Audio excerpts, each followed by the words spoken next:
Ladies and gentlemen, here it is a first on Sportswire Radio. Here on our social media channels, it is nonstop coverage here on Sportswire Radio.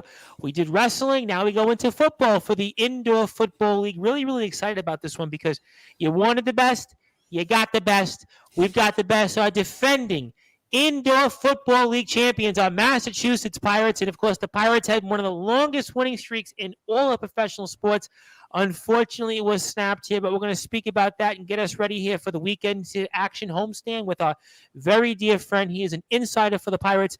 That is Jake Ignazuski. Jake, how you doing, my friend? I'm doing good, Tom. As you mentioned, coming off of an unfortunate loss in Green Bay, the Pirates' second road game. But, now they're looking towards this next week, really starting to try and improve off of some of the mistakes that happened in their first loss of the season and, sort of look towards the Iowa Barnstormers game and start another winning streak.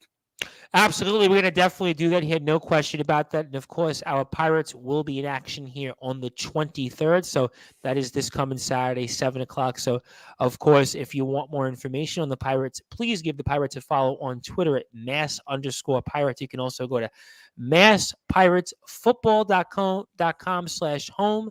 Also, you can go to 508-452-6277 for tickets and information. So that's one more time, mass_Pirates on Twitter.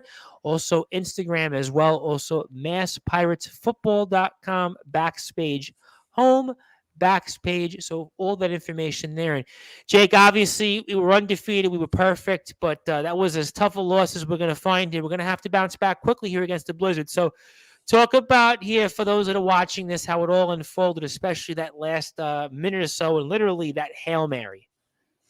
Yeah, so the Pirates started off the game, offense really starting to steam. That connection of quarterback Alejandro Benefield and wide receiver Thomas Owens was in full effect. In the first half, they connected on two receiving touchdowns, and then going into the half, Jack Shaheen, the Green Bay Blizzards quarterback, ended up throwing a 12-yard touchdown to receiver Keyshawn Taylor to put the score at halftime 17-10.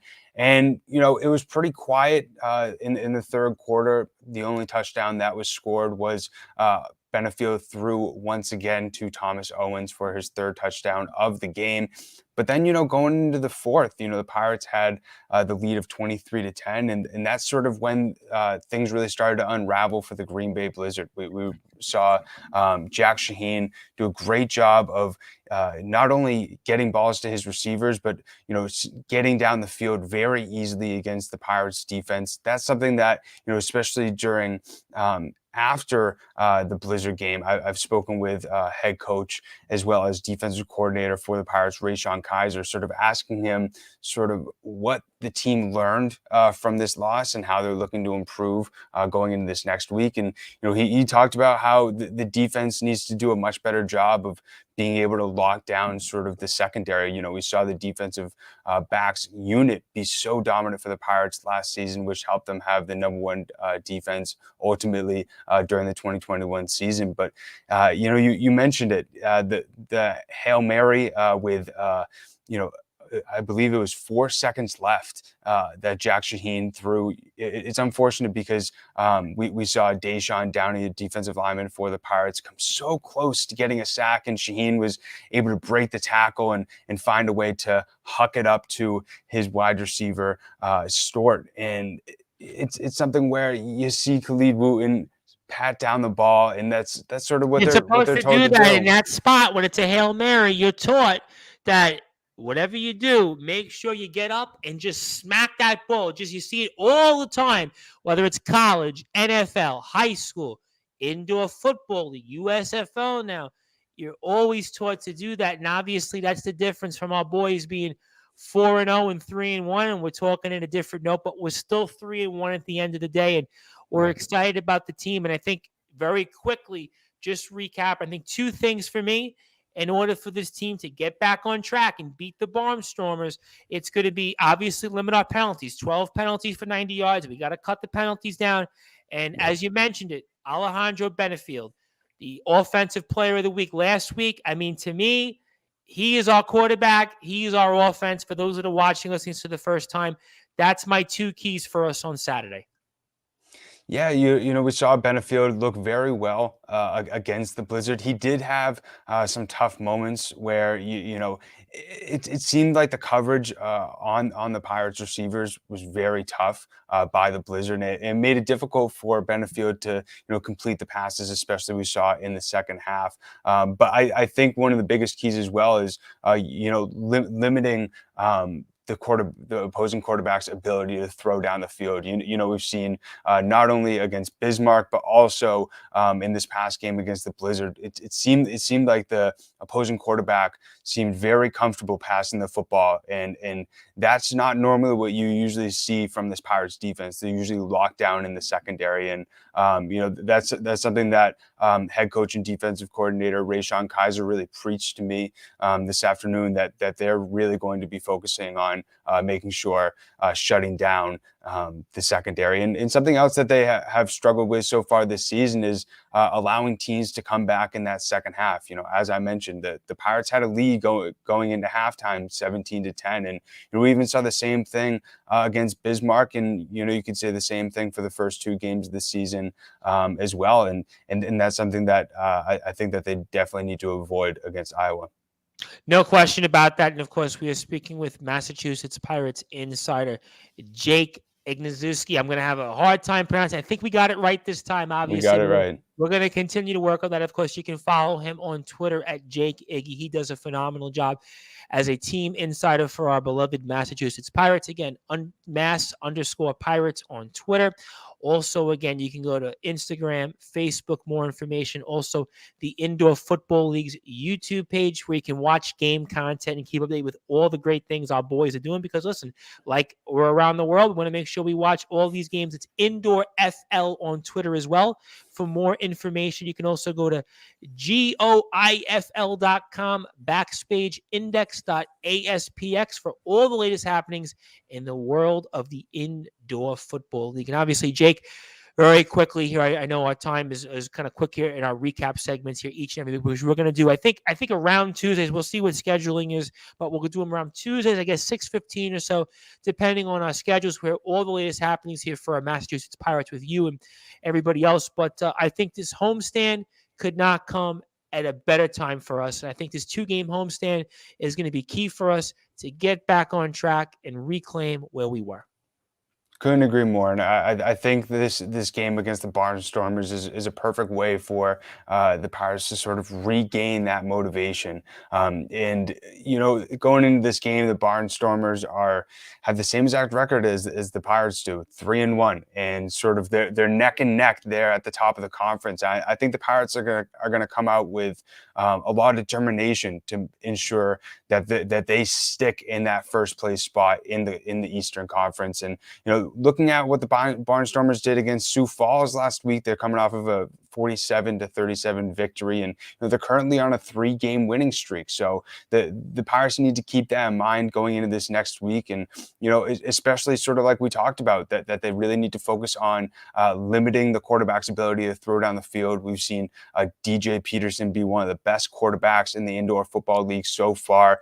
He's 4th averaging in passing yards with 134.8, and he's also 1st in the entire league in total offense, producing 180 yards per outing. And so that's something that the Pirates are going to have to keep an eye on, because we've seen them play relatively well against dual threat quarterbacks, but it's especially against Bismarck, we saw them have a little bit of trouble being able to stop Drew Campbell on the ground. No question about those are things we're going to be watching. It's almost kind of like an eliminator match, as they might say in boxing. Obviously, coaches' rankings here have our Pirates 3rd, Barnstormers 5th. Barnstormers here have a lot of momentum, and the coaches' poll goes as follows: Arizona's 1st, Frisco 2nd, our Pirates are 3rd. So certainly a win here should get us back here on track. And for those that are watching us here on our recap show here each and every week, what can we expect from the Massachusetts Pirates each and every week here, Jake, for those that are getting ready for the team here for the first time and are watching and listening to this before we get out of here? So they can each week look forward to a recap, as well as not only hearing from myself some weeks, but you're also going to be hearing from some Pirates players themselves. These are guys who are former NFL players, some of the best players from college football, from really high class sort of universities, and most of them have experience in former leagues like the Canadian Football League, as I mentioned, also the NFL as well. So they come with a lot of great experience and also a lot of great knowledge on the game. And I'm really excited for your listeners to be able to not only hear from the players, but hear more about the Pirates week in and week out. Looking forward to all that. That is all stuff we love here. We cover sports from all levels here on Sportswire Radio, and the Massachusetts Pirates are a perfect addition here to our family. And looking forward to having Jake here also. Jake does a phenomenal job as a Pirates insider. So, Jake, I know our time is short up here, so I want to give you the floor. I want to give you some closing thoughts. Anything else you want to plug team related on your end? And I can't thank you enough, my friend, and the floor is yours. So looking at sort of, as you mentioned, the next game that the Pirates do have against the Iowa Barnstormers, you can watch that game not only on the Indoor Football League, it's live, but if you are near the Worcester area, like you did mention, Tom, they can go to masspiratsfootball.com/tickets, as well as you can get your tickets on Ticketmaster. This upcoming game is not only going to be a scout night, but is also going to be a Pirates Worcester Spirit night as well. So it's definitely going to be a lot of fun at Phoenix Field. The Pirates game day staff do a great job of making this family fun entertainment. So not only if you're in the Massachusetts area, New England area, definitely make sure to come out. But if you're a little bit outside the New England area, you can definitely make sure to watch the Pirates at 7 p.m. this Saturday, April 23rd, to see them go against the Iowa Barnstormers. This is going to be an offensive showdown. Both teams are very high-powered offenses as well as very good defenses. And at the end of the day, whoever comes out on top is going to be number one in the conference. So it's definitely going to be a fun one to watch. No question. We're looking forward to it. So listen, if you're watching a baseball game or two, or you got USFL, forget about all that, because we have indoor football league action that we're certainly very excited about that. And most importantly, our Massachusetts Pirates and Jake Nazuski, who's doing a phenomenal job. And of course, Jake Iggy on Twitter, Mass_Pirates on Twitter as well. Indoor FL as well. And you get all that information, tickets as well on the Mass Pirates website. So Jake, I'm looking forward to it. We're looking forward to speaking with you next week. Let's go Pirates, and we'll definitely speak with you soon, my friend. Thank you for working with us here on Sportswire Radio. Absolutely. Appreciate it, Tom. As we're here on the Sports Report and on Sportswire Radio with our Massachusetts Pirates insider, Jake Ignazuski. As I am the host of the Sports Report and the station manager of Sportswire Radio, the Reverend Tom Bryson. Stay tuned here for more content on sportnarium.com/player. If you're on our social media channels, we'll be back here about 10 o'clock Eastern time, covering all the latest happenings here in the world of Major League Baseball with Ernest Dove. So stay tuned here on sportnarium.com/player for a brand new, a work in progress show. So stay tuned for that. Thank you, everybody, for listening and watching here on Sportswire Radio, the #1 global radio station. I am the host of the Sports Report and the station manager of Sportswire Radio, the Reverend